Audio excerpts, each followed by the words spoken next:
My name is John McNeill from Georgetown University in Washington in the United States.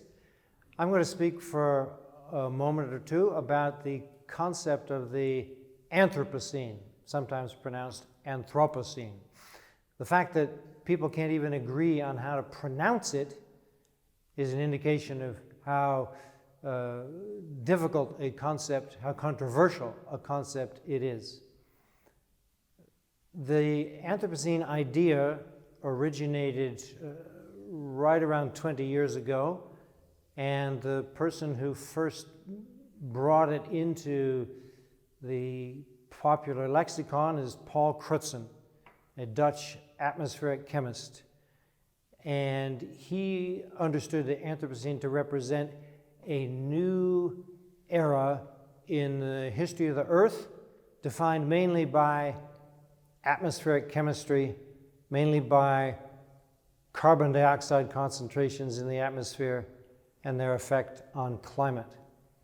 But since Paul Crutzen began to argue in these terms, many other people have adopted the Anthropocene idea and have tried to give it new and different meanings. So, for example, there are scholars who claim that the Anthropocene should be understood to represent the period since humankind first undertook agriculture. And these people claim that agriculture changed the global environment enough, including the chemistry of the atmosphere through carbon emissions associated with the burning of woodlands, so that we should understand the Anthropocene to be perhaps 8,000 years old. There are other people who tend to think that the Anthropocene, if it's going to be a useful concept, should apply to the last 75 years or so, in which the Earth system has been radically altered by human activity. So there are many Anthropocenes with many birthdays.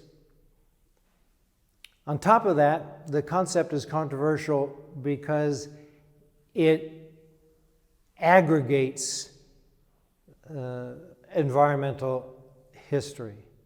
And by that I mean, instead of focusing on environmental changes in this place or that place, in Iceland or Italy or Sumatra, the Anthropocene concept tends to amalgamate, to aggregate, to bring everything up to the level of the Earth as a unit.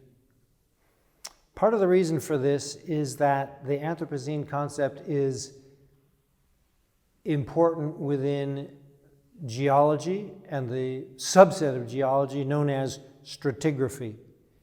And it is the stratigraphers in particular who get to decide whether a new interval of time in the geological time scale called the Anthropocene will be recognized, will be formalized.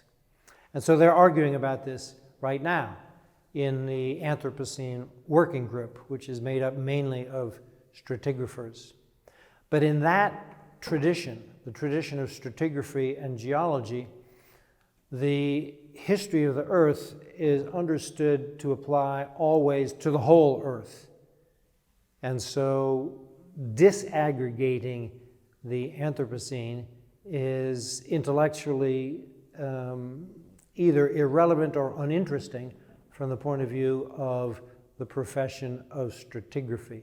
And that makes it something of an awkward concept for environmental history, because historians are always interested in local variations, in different evolutions of history in this part of the world or that part of the world, whether Sumatra, Italy, or Iceland.